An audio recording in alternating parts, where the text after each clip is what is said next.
Hello student, मैं mister Krishna YouTube पे आप सभी स्टूडेंट का हार्दिक स्वागत करता हूं। जैसे कि हम पढ़ा रहे थे पहले अपने क्लास, इससे पहले मैंने 8 क्लास यानी फ्री ऑफ कॉस्ट बता चुका हूं। मेरा total class free of cost ही रहेगा, ठीक है।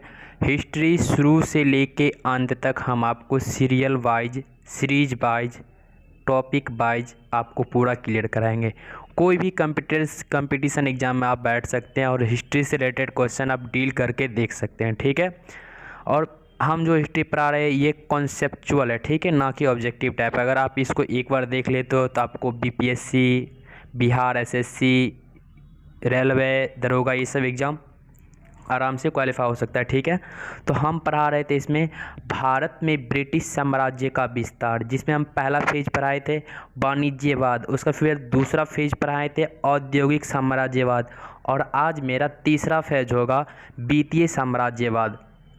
हम वाणिज्यवाद बताए थे, वो फेज था 1757 से 1813 तक का। फिर उसका औद्योगिक साम्राज्यवाद बताए थे, वो था 1813 से 1857 तक का। फिर आज जो हम बताएंगे वित्तीय साम्राज्यवाद, ये फेज होगा 1857 से 1947 तक का होगा। क्या होगा? 1857 से 1947 तक का होगा। तो इस समय क्या हो जाएगा? इस समय जब जब ईस्ट इंडिया कंपनी, यानी कि जब ईस्ट इंडिया कंपनी का शासन समाप्त होकर ब्रिटिश क्राउन का शासन स्टार्ट हो जाएगा। क्या हो जाएगा? ब्रिटिश क्राउन का स्टार्ट।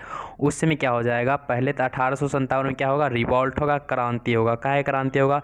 क्योंकि ईस्ट इंडिया कंपनी ने जो इंडियन का शोषण किया था, भारतीय किसानों का, मजदूरों का शोषण किया, जिससे होकर क्या हुआ? रिवॉल्ट हो गया, क्रांति हो गया। उसके बाद 1857 में क्या हो गया? भारत में ईस्ट इंडिया कंपनी का शासन क्या हो गया?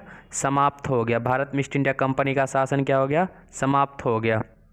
उसके बाद 1858 में भारत में किसका शासन स्टार्ट हो गया? ब्रिटिश क्राउन का। किसका? ब्रिटिश क्राउन का शासन स्टार्ट हो गया। जब ईस्ट इंडिया कंपनी का शासन समाप्त कर दिया गया, रिवॉल्ट हुआ। आखिर ये रिवॉल्ट अंततः सफल तो नहीं हुआ, लेकिन जब ब्रिटिशर्स को, जब ब्रिटेन के राजा को जब ये बात पता चला कि इंडिया में जब रिवॉल्ट हुआ, तो उसमें क्या किया? इंडिया के लोगों ने ब्रिटेन के राजा को बोलने लगे कि इंडिया का शासन या तो अपने खुद हाथ में लीजिए या ईस्ट इंडिया कंपनी के शासन से हमें मुक्त कीजिए। तो ब्रिटिश क्राउन क्या करेंगे? इंडिया में ईस्ट इंडिया कंपनी का शासन क्या करेंगे? वो पूर्णतः समाप्त कर देंगे, और इंडिया में वो अपना क्या करें? वो अपना शासन व्यवस्थित करेंगे। अब इसमें हम देखेंगे कि ब्रिटेन इंडिया में किस प्रकार अपना शासन व्यवस्थित करते, ठीक है। तो 1858 में क्या हो गया? ब्रिटिश क्राउन का शासन लागू हो गया। तो नेक्स्ट देखते हैं। अब देखिए, ये है देश ब्रिटेन है। क्या है? ब्रिटेन। अब ब्रिटेन के अंदर क्या है? ब्रिटिश क्राउन, यानी कि ब्रिटेन का राजा। क्या? ब्रिटेन का राजा, इसी को बोलते हैं ब्रिटिश क्राउन।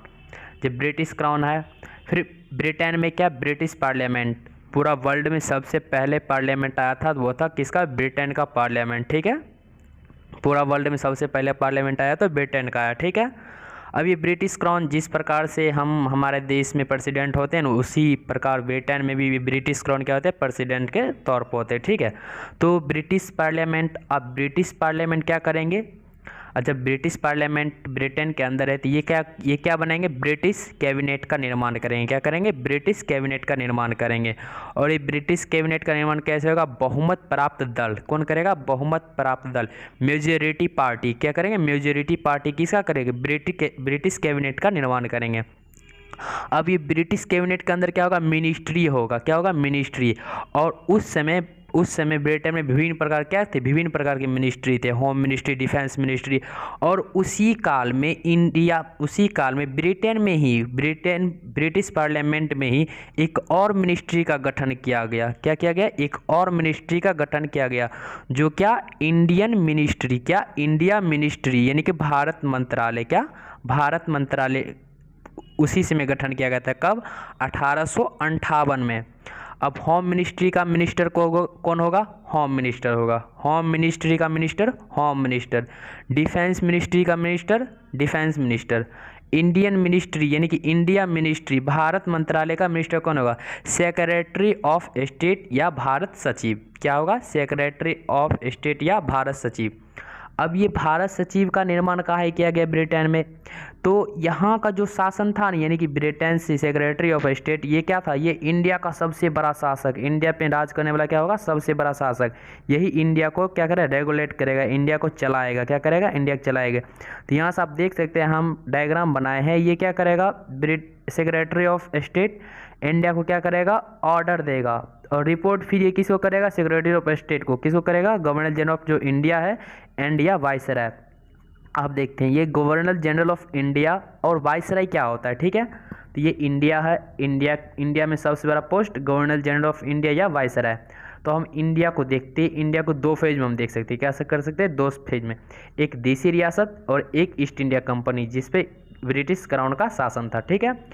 40% ऐसा था जो स्वतंत्र शासन था, क्या था, स्वतंत्र देसी रियासत है, यानी कि इस पे ईस्ट इंडिया कंपनी क्या था, विजय प्राप्त नहीं कर पाया था, इससे युद्ध करके जीत नहीं पाया था। ये सब क्या था, प्रिंसली स्टेट था। कितने थे, 600 थे। तो इसमें क्या, अगर ये प्रिंसली स्टेट पे होने वाला कुछ भी एक्टिविटी या कुछ भी करते हैं, ये इसका नाम क्या हो जाएगा, गवर्नमेंट जनरल ऑफ वाइसराय, क्या हो जाएगा, गवर्नमेंट जनरल ऑफ वाइसराय हो जाएगा। लेकिन ये वाइसराय का हो जाएगा, अगर प्रिंसली स्टेट के मामले में कुछ भी दखल अंदाजी करेंगे ये वाइसराय होगा। लेकिन जब ईस्ट इंडिया क्राउन का शासन देखेगा तो ये कौन देखेगा, गवर्नर जनरल ऑफ इंडिया।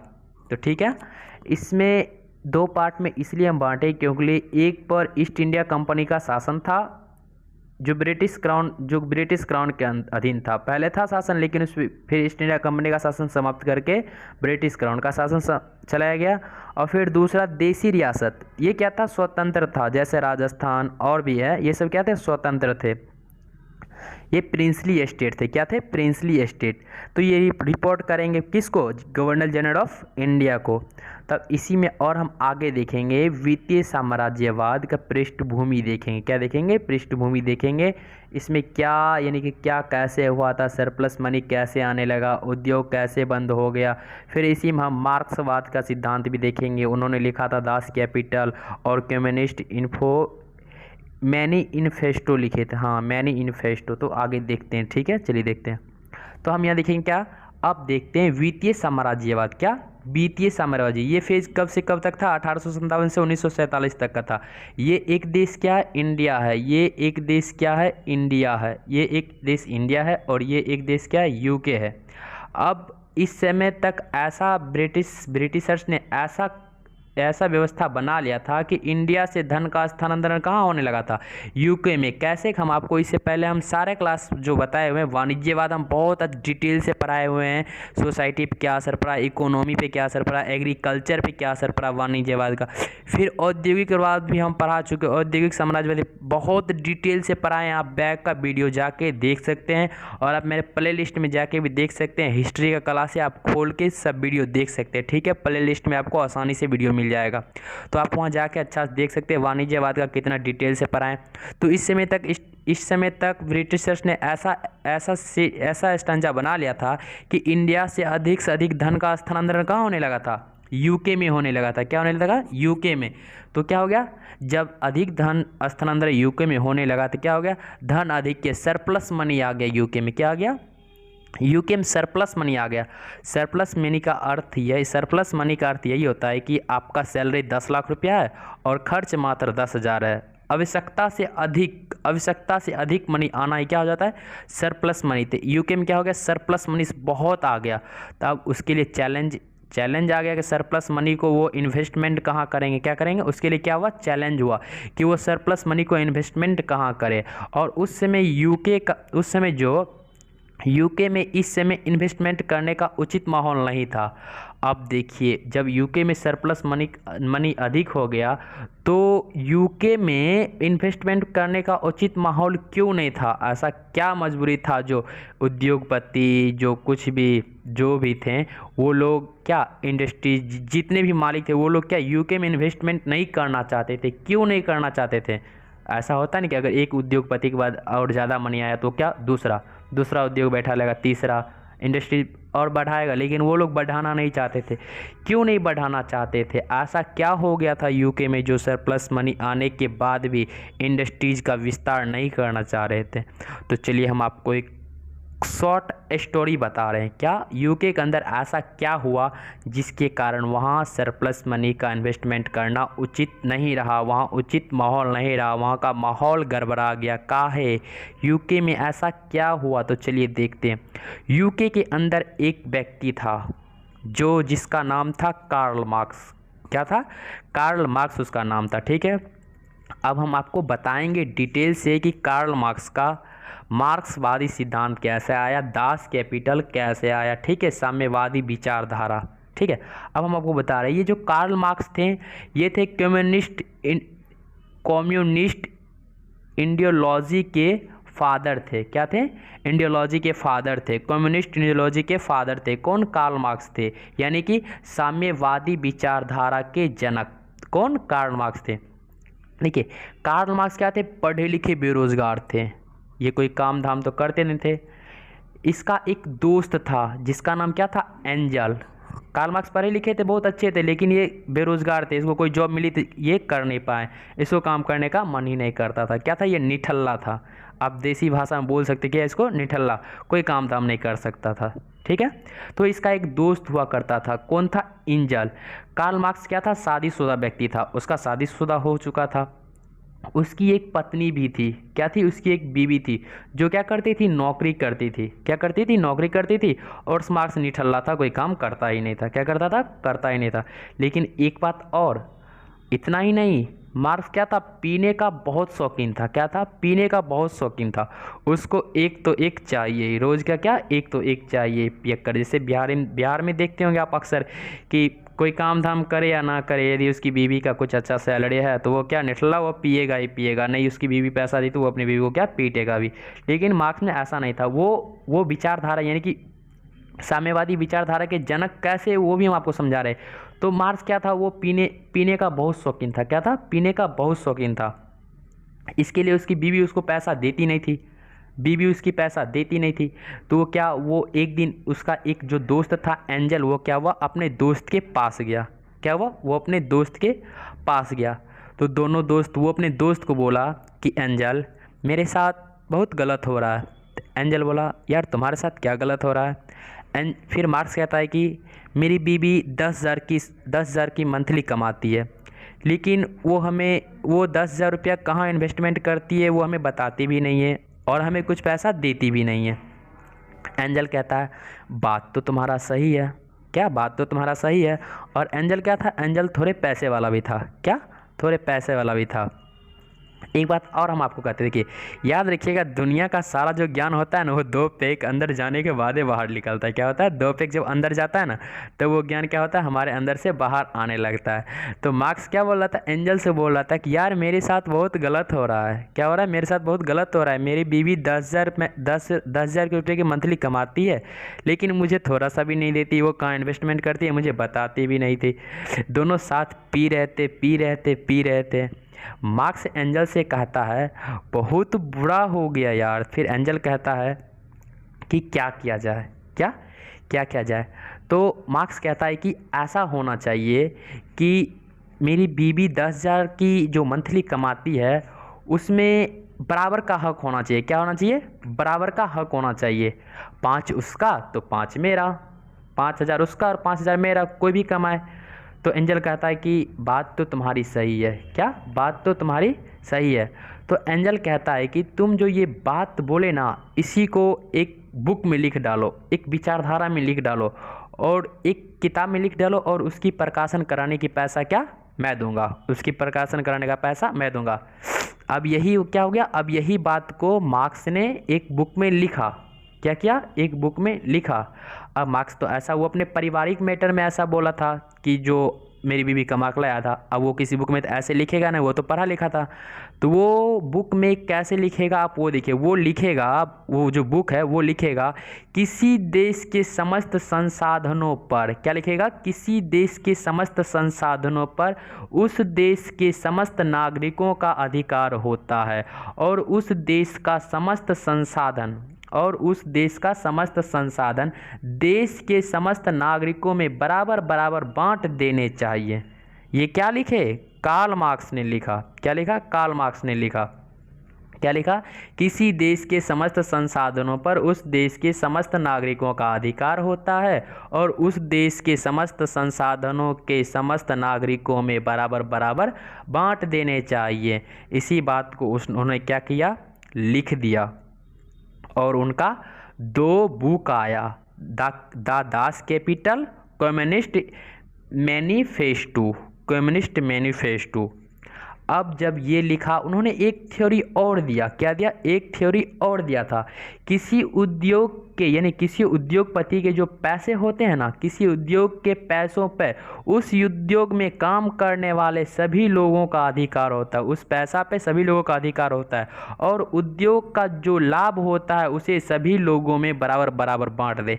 यानी कि उद्योगपति तो गधा है, वो रिस्क ले रहा है, वो उतना इन्वेस्टमेंट अपना कर रहा है और वो क्या करे, लेबर में बांट दे। ये क्या उचित था? नहीं। तो ये क्या हो गया, कार्ल मार्क्स का जब ये विचारधारा पूरा यूके में विकसित होने लगा, क्या होने लगा, विकसित होने लगा।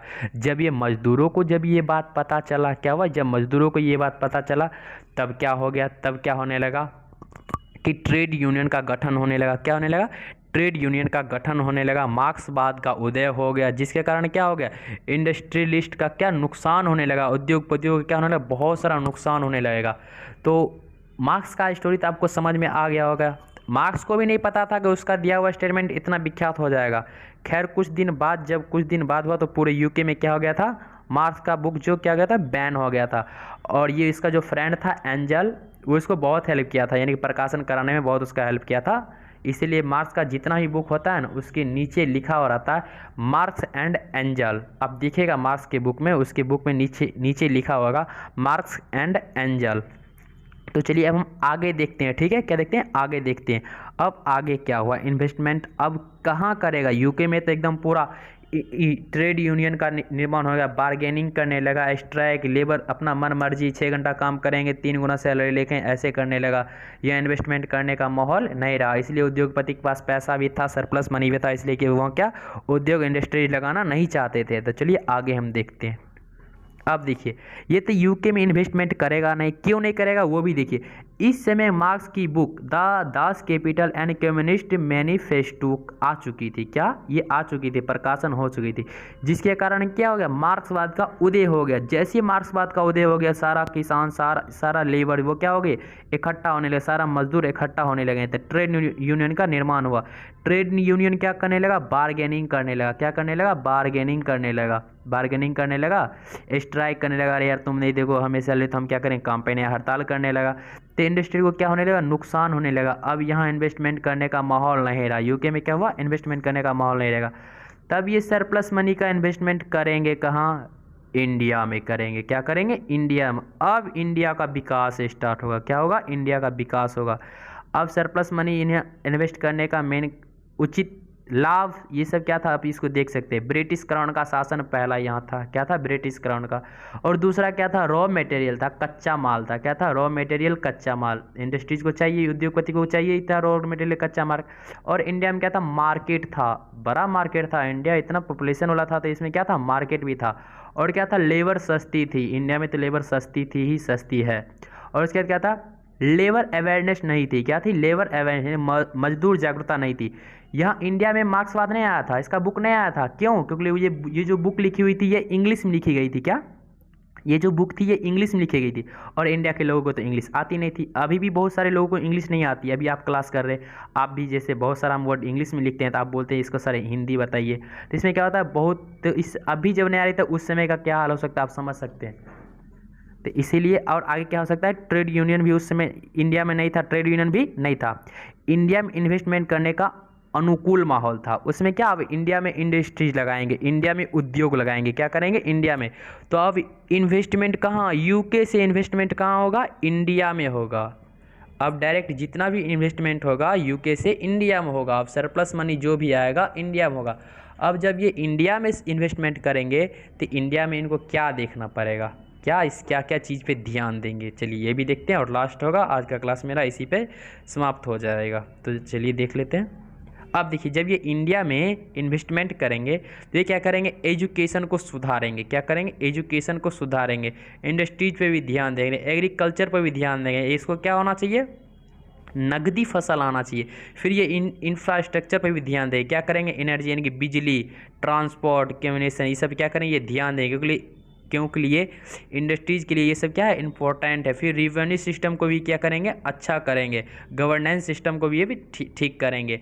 अब ये सब क्यों करेंगे? ब्रिटिश गवर्नमेंट ने अपने हितों को पूरा, वो इंडिया की डिमांड को पूरा करने के लिए इंडिया में रिफॉर्म, सुधारों की क्या करेगी? शुरुआत की। क्या करी? शुरुआत की। क्यों? क्योंकि इसमें इसी का बेनिफिट था। इंडस्ट्रीज लगाना था, एजुकेशन पे, इस सब में क्या था? इस सब में इसी का, ब्रिटिशर्स का ही बेनिफिट था। तो यूके से सरप्लस मनी का इन्वेस्टमेंट इंडिया में क्यों किया गया, ये भी आप समझ गए होंगे। क्योंकि इंडिया में मार्क्सवाद आने के नहीं, यूके में जब मार्क्सवाद आया तो यूके का सिचुएशन गड़बड़ा गया। किसान ने लेबर मजदूर आंदोलन करने लगे, ट्रेड यूनियन का गठन होने लगा, जिसके कारण क्या, यूके में इन्वेस्टमेंट करना उचित नहीं रहा। इसीलिए यूके से डायरेक्ट इंडस्ट्रीज कहाँ आने लगी? इंडिया आने लगी। और इंडिया में भी क्या हुआ? विकास स्टार्ट होने लगा। इसी के साथ अपना क्लास का समाप्त करता हूँ। और 1-2 दिन से जो क्लास नहीं आ रही थी वो इंटरनेट प्रॉब्लम की वजह से नहीं आ रही थी। वाईफाई हम लगवा रहे हैं, कुछ डिजिटल प्रॉब्लम भी हो रहा था, तो कुछ विगत 5-6 दिन के बाद आप लोग का क्लास रेगुलर हो जाएगा। बहुत सारा कष्ट का सामना कर रहा होगा, इसके लिए सॉरी। तो चलिए आज का क्लास समाप्त करते हैं।